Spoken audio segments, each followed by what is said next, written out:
Hi guys, good afternoon. कैसे हैं आप सभी? वेलकम बैक टू जेआरएफ अड्डा। मैं प्रियांशी शर्मा, आपकी होम साइंस मेंटर। इस सेशन में आपका स्वागत करती हूँ। सेशन को करेंगे लाइक एंड शेयर, एंड जिसने चैनल सब्सक्राइब नहीं किया है तो कर लीजिए। इफ आप लोग यूजीसी नेट का प्रिपेयर कर रहे हैं तो मैं आपको पेपर 1 में PD, that is people development and environment, and paper 2 में होम साइंस कवर कराऊंगी। जो आपका पीडी का सेशन होता है वो होता है सुबह 10 बजे, और आपका होम साइंस का सेशन होता है for this week is at 1 PM। तो जुड़ना ना भूलें। मैंने 2 टाइम्स अपने यूजीसी नेट होम साइंस में क्वालिफाई किया है। जेआरएफ अड्डा is also launch selection pack, ये नया साल सिलेक्शन के नाम, जहां आपको पेपर 1 के लिए मिलेगा PYQ book, test series and crash course. हमारे जनरल पेपर 1 का 30 डे का क्रैश कोर्स भी चल रहा है, जहां आपको मिलेंगे कॉन्सेप्ट्स प्लस ट्रिक्स। 5 ईयर का पीवाईक्यू बुक भी लॉन्च हो चुका है for paper 1। In order to get unit wise PYQ from the year 2019 to 2024, you can avail that. You can use our code FINAL in order to get 15% discount on all the courses and the test series only on JRF Adda. All India JRF live test be free of cost launch हो चुका है. So you can check your preparation on every Thursday and the Sunday at 8 a.m. to 8 p.m. JRF Adda Premium भी launch हो चुका है for the attempt of June 2025 for paper 1 plus home science, जहां आपका ये रहेगा बिल्कुल foundation course from the basics to advance, तो आप ज्वाइन कर सकते हैं। चलिए, तो आज हम स्टार्ट करते हैं अपने क्वेश्चंस की तरफ। तो हमने क्या किया था, हम अपनी सीरीज ऐसे चलाते हुए चल रहे हैं जैसे हम हर यूनिट करते हुए जा रहे हैं, प्लस हम उसके साथ साथ उसके पीवाईक्यूज भी करते हुए जा रहे हैं। तो अभी रिसेंट में जो हमने खत्म किया है, ठीक है, कल वाली क्लास में, date is unit 3 and 4, right. तो अब हम 2 दिन इसी के पीवाईक्यूज सॉल्व करने की कोशिश करेंगे, ठीक है जी। तो सबसे पहले हम क्वेश्चन 1 की तरफ बढ़ते हैं। तो आज की क्लास में हम तकरीबन 25 पीवाईक्यू सॉल्व करेंगे, और कल वाली क्लास में हम अगेन 25 पीवाईक्यू सॉल्व कर देंगे, राइट। चलिए, क्वेश्चन 1 क्या कहता है, which fibre is obtain from the stalk of the plants. पौधों के डंठल से कौन सा रेशा प्राप्त होता है, वूल, कॉटन, जूट और सिल्क। चलिए, इसका आंसर देख लेंगे। तो इसका आंसर क्या रहने वाला है, थर्ड ऑप्शन सी। क्या रहेगा जी, सी ऑप्शन रहेगा कि जूट एक आपका बास्ट फाइबर होता है जिसको हम ऑब्टेन करते हैं स्टॉक ऑफ द प्लांट से। बेसिकली जो जूट पौधा होता है ये डंठल से प्राप्त किया गया एक फाइबर होता है, वाइल जो कॉटन होता है वो हमें सीड से मिलता है। सिल्क एक एनिमल बेस्ड फिलामेंट होता है, ठीक है, जो कि हमें कुकून से मिलता है। जो आपका रेशम होता है, ठीक है, जो आपका क्या होता है, रेशम होता है, वो आपको क्या करता है, जो रेशम वाले कीड़े होते हैं, आपके कुकून होते हैं, उससे हमें वो प्राप्त होता है। और जो वूल होता है वो आपका एक प्रोटीन बेस्ड प्लांट आपका फाइबर कह सकते हैं, जो कि आपको शीप से मिलता है, ठीक है जी। चलिए, नेक्स्ट क्वेश्चन की तरफ बढ़ते हैं। नेक्स्ट क्वेश्चन क्या कहता है, the process of applying the wax resist and the dyeing fabric is called. कपड़े पर मोम लगाने और रंगने की प्रक्रिया को क्या कहते हैं, tie and dye, batik, block printing और स्क्रीन प्रिंटिंग। तो चलिए, इसका आंसर देखेंगे। इसका आंसर क्या रहेगा, इसका आंसर रहेगा सेकंड ऑप्शन, राइट। हमने बहुत अच्छे से पढ़ा था बाटिक प्रिंटिंग के बारे में, जहां पे हम क्या करते हैं, बेसिकली वैक्स को अप्लाई करते हैं, ठीक है। तो जहां जहां आपको कलर चाहिए होता है वहां आप क्या कर देते हैं, आप वैक्स नहीं लगाते हैं, पर जहां आपको कलर नहीं चाहिए होता है वहां पे हम वैक्स अप्लाई कर देते हैं, ठीक है। फॉर एग्जाम्पल, अगर मेरा ये वाला एक फैब्रिक है, ठीक है, इस पे मेरे को क्या करना है, इस पे मेरे को डाई करना है बाटिक प्रिंटिंग से। तो मेरे को फॉर एग्जाम्पल यहाँ पे एक फूल है, ठीक है, इस फूल पे मैं क्या करूंगी, वैक्स से पूरा का पूरा अच्छे से कवर कर दूंगी। अब जब मैं इस पे डाई करूंगी तो इस वाले पर्टिकुलर पार्ट पे आपका कलर नहीं चढ़ेगा, ठीक है, because of the wax.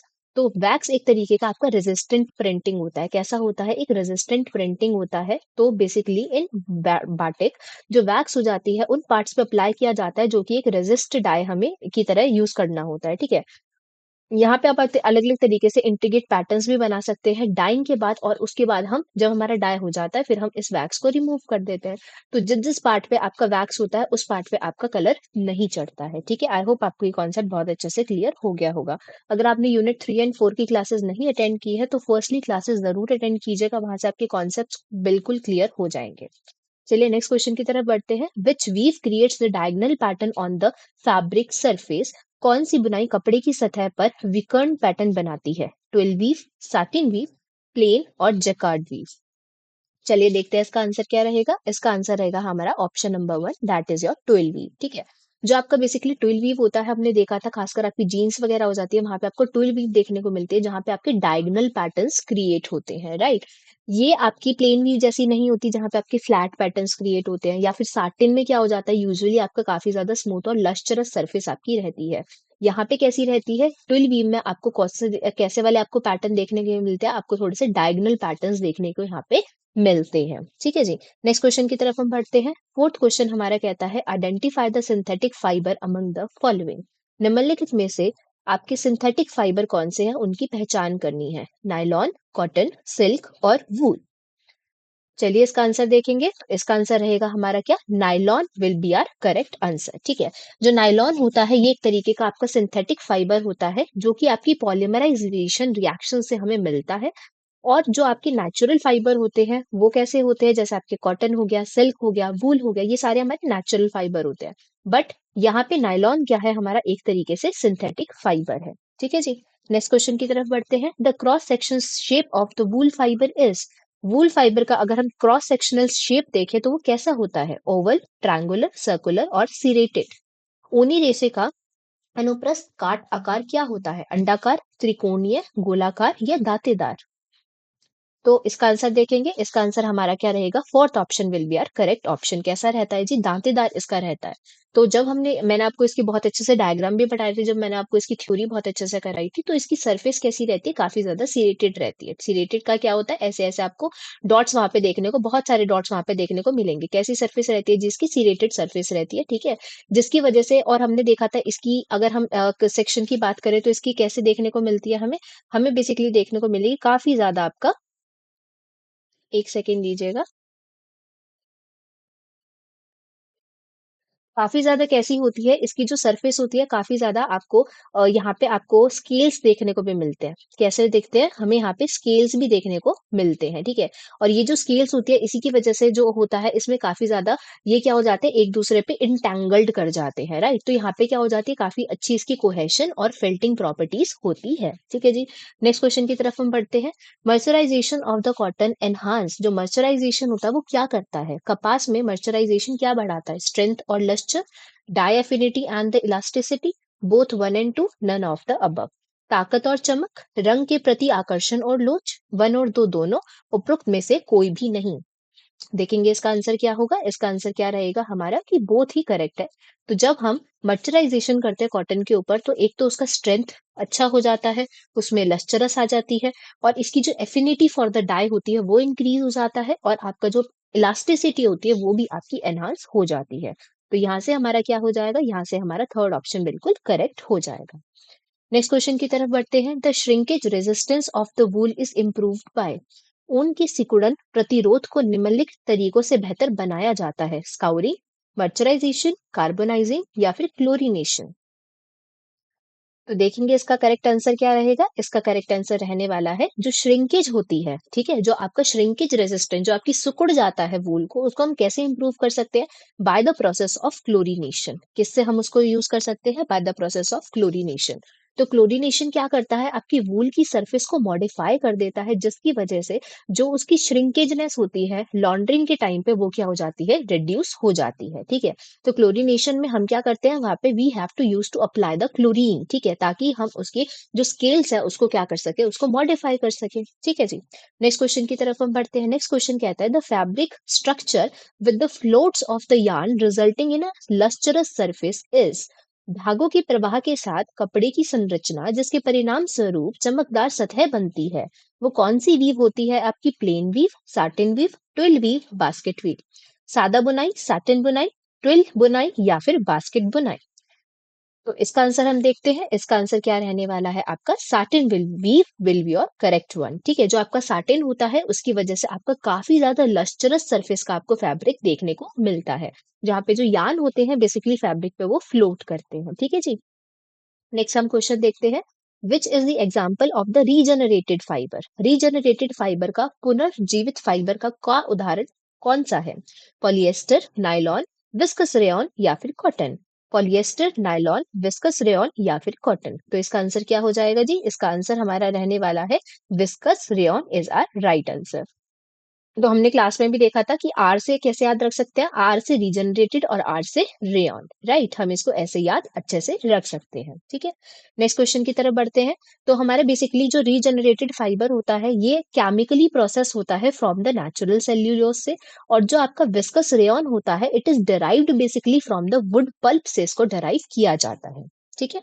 Next question की तरफ हम बढ़ते हैं। The technique used for the surface ornamentation in the traditional Indian textile like kantha is, kantha जैसे पारंपरिक भारतीय वस्त्रों के सतह अलंकरण के लिए इस्तेमाल की जाने वाली तकनीक कौन सी है? प्रिंटिंग, एम्ब्रॉयडरी, ब्लॉक प्रिंटिंग या फिर एप्लीक? बताएंगे इसका आंसर क्या रहेगा? ठीक है, तो इसका अगर हम आंसर देखें तो इसका आंसर क्या रहने वाला है आपका? जो कांथा रहती है वो आपकी कहाँ की ट्रेडिशनल एम्ब्रॉयडरी है। It is basically applique work. कैसा वर्क होता है? It is basically the applique work. जो कांथा होता है आपका कहाँ का होता है? It is of the West Bengal and the Orissa, right. जब हमने ट्रेडिशनल एम्ब्रॉयडरी पढ़ी थी तो हमने देखा था applique work of the kantha basically it is of the West Bengal and the Orissa. तो इससे बहुत ज्यादा क्वेश्चन आपके रिसेंट पूछे जा रहे हैं कि आपके एम्ब्रॉयडरी का नाम दे देते हैं और पूछा जाता है कि आपकी वो कौन सी जगह की एम्ब्रॉयडरी है। ठीक है, तो इसको जरूर में ध्यान रखेंगे। ठीक है जी, नेक्स्ट क्वेश्चन की तरफ बढ़ते हैं। What is the characteristic feature of the twill weave? Twill weave की कैरेक्टरिस्टिक फीचर्स क्या होते हैं? It's the diagonal pattern, smooth surface, loose yarn या फिर डबल यार्न? ट्विल वीव की विशेषता क्या है? विकर्ण पैटर्न, चिकनी सतह, ढीले धागे या फिर दोहरी परतें? तो इसका आंसर क्या देखेंगे? इसका आंसर देखेंगे जो 12 वीव होती है उसमें कैसे तरीके की आपकी लेयर्स हमें देखने को मिलती हैं। वहां पे हमें लेयर्स देखने को मिलती हैं बेसिकली आपकी डायगोनल पैटर्न्स हमें वहां पे देखने को मिलते हैं। ऐसे करके आपके पैटर्न्स हमने देखे थे, राइट। कल वाली क्लास में हमने बहुत अच्छे से ये चीजों को कवर किया था। तो जो आपकी 12 वीव हो जाती है वहां पे एक आपके डायगोनल टेक्सचर्स क्रिएट होते हैं क्योंकि वहां पे आपका इंटरलेसमेंट टेक्निक का यूज हो रहा होता है। ठीक है जी, नेक्स्ट क्वेश्चन की तरफ बढ़ेंगे। Which fabric construction method is use for the hosiery fabric? Hosiery fabric के लिए कैसे वाला आपका कंस्ट्रक्शन यूज होता है? वुवन किया जाता है, नेटिंग करी जाती है, नॉन वुवन किया जाता है या फिर वहां पे ब्रेडेड की जाती है? हौजरी कपड़े के किस फैब्रिक निर्माण विधि का उपयोग किया जाता है? बुना हुआ, आपका गैर बुना हुआ, आपका आपका निटेड किया हुआ, ठीक है, या फिर आपका ब्रेड किया हुआ लट वाला? तो यहाँ पे आपका ऑप्शन क्या बन जाएगा? यहाँ से आपका सेकंड ऑप्शन बिल्कुल करेक्ट हो जाएगा। जो आपका हॉइस्ट्री का फैब्रिक होता है उसमें हॉइस्ट्री का फैब्रिक में आपका निटेड करके कपड़ा बनाया जाता है। ठीक है, जो काफी ज्यादा आपका स्ट्रेचेबल होता है और आपके जो हॉइस्ट्री गारमेंट्स होते हैं वहां पे काफी वाइडली तरीके से वो यूज किया जाता है। ठीक है, नेक्स्ट क्वेश्चन की तरफ हम बढ़ेंगे। नेक्स्ट क्वेश्चन कहता है dye penetration in the fabric is deeper with? रंगों रेशों में रंगों का प्रवेश अधिक गहरा होता है, direct dice, reactive dice, acid dice और दी वैट डाइस? आंसर देखेंगे इसका क्या रहेगा? इसका आंसर रहेगा आपका vat dyes will be your correct one. तो जो आपका वैट डाइस होती है वो आपका एक्सीलेंट, बहुत अच्छा इसका कलर पेनिट्रेशन होता है, अंदर तक डीपर इनटू द फैब्रिक क्या हो जाता है, कलर पेनिट्रेट कर जाता है। ठीक है, और जो केमिकल रिडक्शन होता है फास्टनेस के द्वारा वो इसका क्या हो जाता है, उसको ये एक्सीलेंट प्रोवाइड करता है। ठीक है, ये बेसिकली आपका काफी ज्यादा स्थिरता प्रोवाइड करता है। ठीक है, नेक्स्ट क्वेश्चन पे बढ़ेंगे। नेक्स्ट क्वेश्चन क्या कहता है? Which finish is applied to make the fabric water repellent? कपड़ों को जल विकर्षक बनाने के लिए कौन सी फिनिश लगाई जाती है? मर्चराइजेशन, टेफलॉन कोटिंग, सिल्फराइजेशन या फिर कैलेंडरिंग? मर्चराइजेशन, टेफलॉन कोटिंग, सिल्फराइजेशन या फिर कैलेंडरिंग? तो इसका आंसर हम देखेंगे। इसका आंसर हमारा क्या रहेगा? टेफलॉन की कोटिंग करी जाती है बेसिकली अगर आपके फैब्रिक को क्या बनाना है, मेरे को वाटर रेपेलेंट बनाना है। क्या बनाना है जी? Water repellent. वाटर रेपेलेंट है तो क्या हो जाएगा, वो सरफेस पे आपका पानी टिकेगा ही नहीं। ठीक है, वहां पे वो स्टेन रेजिस्टेंट रहेगा। तो बेसिकली वहां पे टेफलोन की कोटिंग करी जाती है ताकि जो कपड़ा है उसके अंदर पानी पेंट्रेट ही ना कर पाए। ठीक है, और वो काफी ज्यादा स्टेन रेजिस्टेंस आपका क्या होता है, वो बन जाता है। ठीक है जी, उसके बाद आपका नेक्स्ट क्वेश्चन क्या कहता है? Ikat dyeing technique is predominantly used in the which region of the India? Ikat dye के बारे में पूछ रहा है कि सबसे ज्यादा वो कौन से कहाँ पे यूज होती है। तो इकत रंगाई तकनीक का उपयोग मुख्य रूप से भारत के किस क्षेत्र में किया जाता है? पंजाब, गुजरात, उड़ीसा या फिर असम? तो इसका राइट आंसर क्या हो जाएगा? Orissa will be your correct one. ठीक है जी, जो उड़ीसा होता है वहां पे आपका इक्कत डाई का काफी ज्यादा यूज किया जाता है। ठीक है, बेसिकली वीविंग से पहले practice in the Orissa and the Andhra Pradesh में काफी ज्यादा इसका इस्तेमाल किया जाता है। ठीक है, तो इक्कत क्या है? एक आपकी रेजिस्टेंट डाइंग की टेक्निक होती है। ठीक है, नेक्स्ट क्वेश्चन की तरफ हम बढ़ते हैं। The first synthetic fibre invented is? आपका जो पहला सिंथेटिक रेशा था वो कौन सा इन्वेंट हुआ था? नायलॉन, पॉलिएस्टर, एक्रेलिक या फिर स्पेंडिक्स? सबसे पहले आविष्कार किया गया सिंथेटिक फाइबर कौन सा है? नायलॉन, पॉलिएस्टर, एक्रेलिक या फिर स्पेंडिक्स? तो इसका करेक्ट आंसर क्या बनने वाला है? इसका हमारा करेक्ट ऑप्शन हो जाएगा नायलॉन, जो कि आपका इन्वेंट कब किया गया था? 1935 में, जो कि आपका कमर्शियली वाइबल सिंथेटिक फाइबर होता है। ठीक है, नेक्स्ट क्वेश्चन की तरफ हम बढ़ते हैं। Mercerization improve which property of the cotton? Mercerization से कपास के किस गुण में सुधार होता है? Thermal insulation, water repellency, strength and the lustre, shrinkage. Thermal insulation, जल प्रतिरोधकता, मजबूती और चमक, या फिर सिकुड़न। तो देखेंगे इसका करेक्ट आंसर क्या होगा। इसका करेक्ट ऑप्शन बनने वाला है basically strength and the lustre is your correct one, right. तो जब हम मर्चराइजेशन यूजुअली कॉटन पे करते हैं, ताकि आपका क्या हो जाता है, वहां पे उसका स्ट्रेंथ इंक्रीज हो जाता है, लस्टर इंक्रीज हो जाता है, और उसकी डाई के लिए एफिनिटी, उसके लिए डाई के लिए जो क्षमता हो जाती है अपटेक करने की, उसको एब्जॉर्ब करने की, ठीक है, वो आपकी काफी ज्यादा इंक्रीज हो जाती है। नेक्स्ट क्वेश्चन हमारा कहता है roller printing is primary used for. Roller printing का उपयोग मुख्य रूप से निम्न में से किस लिए किया जाता है? Small batch production, large scale fabric printing, handcrafted pattern, या फिर सिंगल कलर डाइंग। छोटे बैच उत्पादन, बड़े पैमाने पर कपड़े की छपाई, हस्त निर्मित पैटर्न, या फिर एकल रंग रंगाई। तो इसका हम आंसर देखेंगे। इसका आंसर क्या हो जाएगा? For the large scale fabric printing के लिए हमारा रोलर प्रिंटिंग यूज किया जाता है, ठीक है। तो रोलर पेंटिंग हमने देखा था, मैंने इसको अच्छे से आपको समझाया भी था। जैसे हम घर पे क्या करते हैं, अपनी दीवारों पे पेंट करते हैं, तो हम वहाँ पे आपका एक होता है ना, रोलर वाला होता है, ठीक है। उससे आपका बहुत जल्दी क्या हो जाता है, काफी जल्दी आपका पूरी दीवार पे अच्छे से पेंट हो जाता है। तो ये हाई स्पीड एक मेथड होता है, जो कि आपका मल्टी कलर्ड हम फैब्रिक डिजाइन यहाँ से मास प्रोडक्शन कर सकते हैं, ठीक है जी। नेक्स्ट क्वेश्चन की तरफ बढ़ते हैं हम। Which weave produces the smoothest and the shiniest surface? कौन सी वीव से आपका स्मूथ और शाइनी सरफेस आपका देखने को मिलता है? कौन सी बुनाई सबसे चिकनी और चमकदार सतह बनाती है? Twill weave, satin weave, plain weave, या फिर कॉटन वीव। तो इसका करेक्ट ऑप्शन क्या हो जाएगा? One and only satin weave is our right answer, right. क्योंकि क्या हो जाता है, यहाँ पे फ्लोट्स क्रिएट होते हैं। क्या होते हैं? फ्लोट्स क्रिएट होते हैं, जो कि काफी ज्यादा शाइनी और स्मूदी सरफेस आपको प्रोवाइड करता है। नेक्स्ट क्वेश्चन की तरफ बढ़ेंगे। Which fabric property is measured in the GSM? GSM का फुल फॉर्म भी देख लेंगे, इट्स द ग्राम पर स्क्वायर मीटर। कपड़े का कौन सा गुण जीएसएम में मापा जाता है? स्ट्रेंथ, वेट, ड्यूरेबिलिटी, या फिर ड्रे। तो इसका करेक्ट ऑप्शन देखेंगे। इसका करेक्ट ऑप्शन रहेगा आपका weight is your right one, right. जो आपका जो वेट होता है, उसे हम जीएसएम के अंदर नापते हैं, ठीक है। तो जीएसएम आपका क्या बताता है? इट्स बेसिकली जो आपका फाइबर का वेट है पर यूनिट एरिया। तो क्या बताता है? It's the fibre weight per unit area. Per unit area में जो आपका फाइबर का वेट है वो कितना है, ठीक है।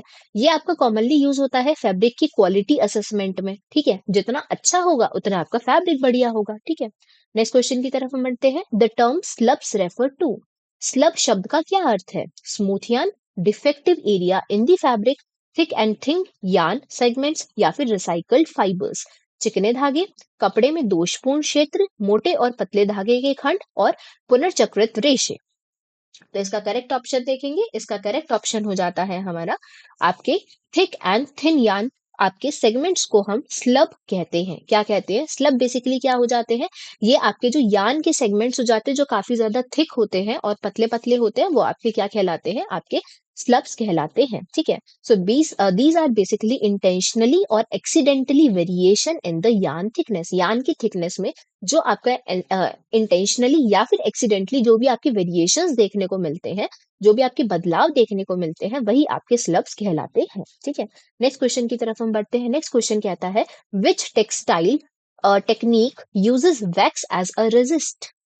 कौन सी कपड़ा तकनीक प्रतिरोध के रूप में मोम का उपयोग करती है? तो यहाँ पे करेक्ट ऑप्शन क्या हो जाएगा हमारा? Tie and dye, batik, screen printing, heat transfer printing. तो यहाँ पे वन एंड ओनली आपका क्या रहेगा? आपका बाटिक इज और करेक्ट ऑप्शन, जहां पे आपका क्या हो जाता है? आपका वैक्स का इस्तेमाल करा जाता है। Very nice everyone. तो इसमें क्या हो जाएगा? जब हम एक वैक्स को अप्लाई करते हैं, तो यहाँ पे आपका पेनिट्रेशन नहीं हो पाता उस वाले पार्ट पे जहां पे आपका मोम लगा होता है, ठीक है जी। नेक्स्ट क्वेश्चन की तरफ हम बढ़ते हैं। 23rd क्वेश्चन कहता है kantha embroidery is associated with which state of the India? Kantha कढ़ाई भारत की किस राज्य से संबंधित है? गुजरात, वेस्ट बंगाल, राजस्थान, या फिर उड़ीसा। इसका राइट ऑप्शन क्या हो जाएगा? हमारा सेकंड ऑप्शन बिल्कुल करेक्ट हो जाएगा कि कांता किससे आपका रिलेट करती है? It's one and only West Bengal से आपका क्या करती है? रिलेट करती है। तो इसमें सबसे इंपॉर्टेंट इसके कांता के स्टेप्स भी होते हैं। कांता के स्टेप से भी क्वेश्चन आता है। हमने अपनी प्रीवियस क्लासेस में बहुत अच्छे से कांता के स्टेप्स को भी अच्छे से देख लिया था। तो आपकी एक तो कांता के स्टेप्स प्लस कांता कौन से देश की है, ठीक है, वेस्ट बंगाल की है, वो आपके काफ़ी ज़्यादा इम्पोर्टेंट हो जाता है। तो आपको ट्रेडिशनल एम्ब्रॉयडरी काफ़ी ज़्यादा इम्पोर्टेंट टॉपिक है, इससे बार-बार आपके क्वेश्चंस देखने को मिलते हैं, ठीक है? नेक्स्ट क्वेश्चन की तरफ हम बढ़ते हैं। चिकनकारी एम्ब्रॉयडरी आपकी प्रिडोमिनेंटली कहाँ पे करी जाती है? मतलब किस पे करी जाती है? वूल पे, शिफॉन पे, कॉटन पे या फिर डेनिम पे? चिकनकारी कढ़ाई मुख्य रूप से इन पर करी जाती है, ऊन, शिफॉन, कपास या फिर डेनिम।